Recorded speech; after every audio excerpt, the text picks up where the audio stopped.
अस्सलाम वालेकुम dear students. आज को क्या जो हमारा टॉपिक है वो है types of problems for sorting out cash.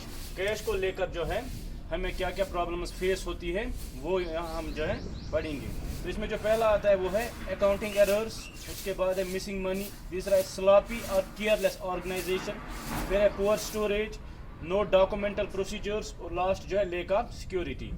पहला अकाउंटिंग एरर्स।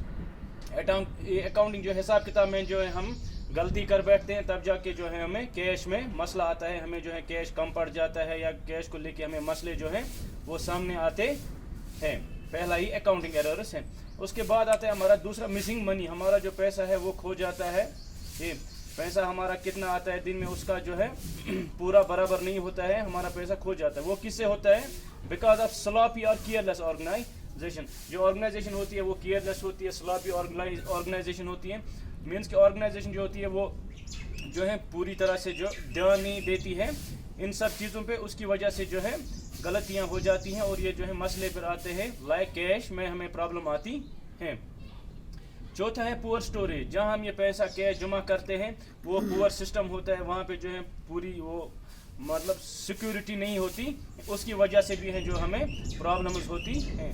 फिर है उसके बाद नो डॉक्यूमेंटल प्रोसीजर्स। हम जो है इस कैश का डॉक्यूमेंटल जो है वो रिकॉर्ड नहीं रखते हैं। अगर हम लिखेंगे, मेंटेन करेंगे रिकॉर्ड, हमने ये चीज़ इतने में बेची, हमारे पास इतना पैसा आया, इसने हमें इतना पैसा दिया, इतना पैसा दिया, अगर ये हम सारा जो है रिकॉर्ड करेंगे तो हमें जो है प्रॉब्लम नहीं आएगी। लेकिन अगर हम डॉक्यूमेंटल ये जो है प्रोसीजर नहीं करते, उसकी वजह से भी जो है हमें ये प्रॉब्लम्स क्रिएट होती हैं। फिर लास्ट है लेक ऑफ सिक्योरिटी। सिक्योरिटी की वजह से भी जहाँ हम ये पैसा रखते हैं वहाँ पे हमने ठीक से सिक्योरिटी नहीं रखी होती है, कोई भी बंदा आता है पैसे ले जाता है, ये उसकी वजह से भी हमें प्रॉब्लम नहीं होती। अगर उसके बजाय हम वहाँ पे अच्छी तरह से सिक्योरिटी रखेंगे, कोई जहाँ पे हमारे पैसे स्टोर हो, हमारा कैश स्टोर हो, तो उससे हमें क्या होगा, हमें ये सब प्रॉब्लम्स नहीं हो जाएंगी।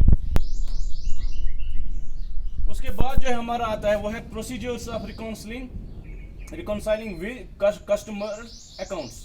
Procedures of reconciling customer accounts. कभी कभी जो होता है कस्टमर के साथ जो है हमारे जो अकाउंट्स में कोई अगर जो होती है कोई मसला आ जाता है, हमें उसके साथ कोई इशू जो आते हैं, तो हमें क्या करना होता है, वहाँ पे हमें रिकॉन्सिलेशन करनी होती है। वो मसला जो है वो इशू जो होता है वो सॉर्ट आउट करना होता है। वो सॉर्ट आउट कैसे होगा? वो सॉर्ट आउट तब होगा जब दोनों जो है जो पार्टीज जो है वो एक जगह बैठेंगे और उस चीज़ को जो है उस मसले को वो हल करेंगे।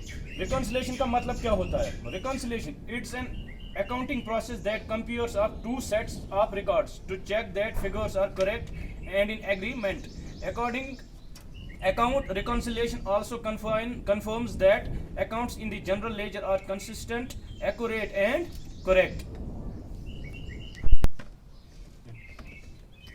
It is an accounting process. ये एक accounting process होती है जहाँ पे क्या होता है, that compares of two sets of records, जहाँ पे दो रिकॉर्ड्स होते हैं, दोनों पार्टी जो होती हैं, से ए जो है एक पार्टी है और बी एक पार्टी है।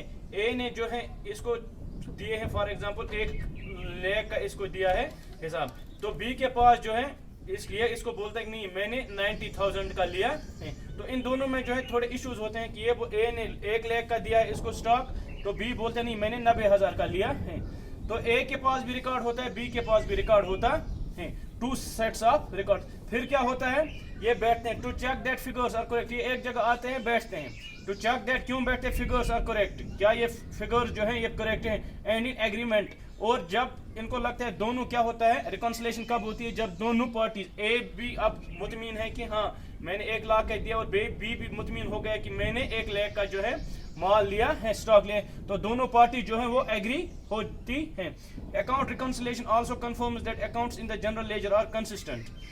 और जो एक जनरल लेजर होती है जो पार्टी मेंटेन करती है, ऑर्गेनाइजेशन मेंटेन करती है, एक लेजर मेंटेन करती है जहां पे वो अपना मंथली, वीकली, ईयरली रिकॉर्ड रखती है, तो वो उनकी जो वो लेजर है वहां पे जो है दोनों पार्टीज की जो लेजर है, दोनों पार्टीज का जो हिसाब है वो कब होता है, करेक्ट होता है। अगर उनमें इश्यूज आ जाएंगे, जब वो रिकॉन्साइल करेंगे, एक रिकॉन्सिलेशन होती है, दोनों पार्टीज बैठती है, ये भी अपना एक लेजर है, इसका अपना लेजर दिखाती है, इस डेट को आपने 10,000 का लिया, इसको 5,000 का लिया, ये तो यहाँ पे ये बोलते हैं हाँ इसको 10,000 का लिया, इस डेट को 5,000 का लिया, तो इनमें रिकॉन्सिलेशन होती है और जो ये मसला होता है ये दूर होता है।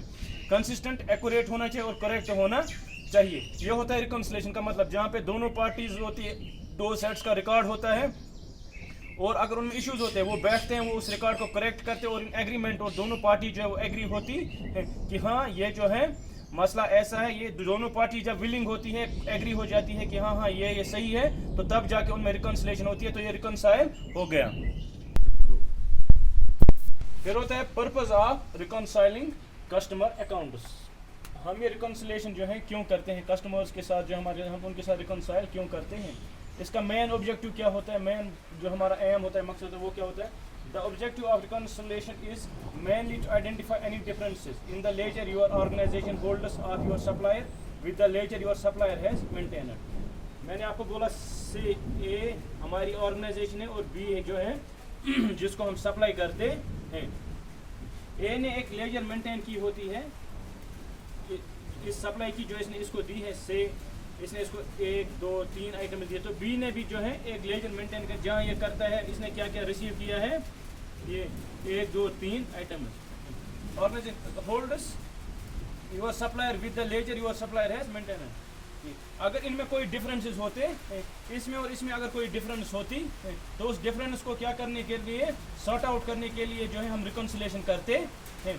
The objective of reconciliation mainly to identify any difference. अगर कोई डिफरेंस आती है, अगर कोई इशू आता है, तो उसमें किसमें, लेजर में जो हमने मेंटेन किए हैं, जो सप्लायर है जो उसने मेंटेन किए हैं, अगर उसमें कोई इशू होगा तो उन इशूज़ को जो है सॉर्ट आउट करने के लिए हम क्या करते हैं, अकाउंट्स का रिकॉन्सिलेशन करते हैं। तो इंशाल्लाह कल इस टॉपिक को हम आगे कंटिन्यू करेंगे। आज के लिए इतना ही।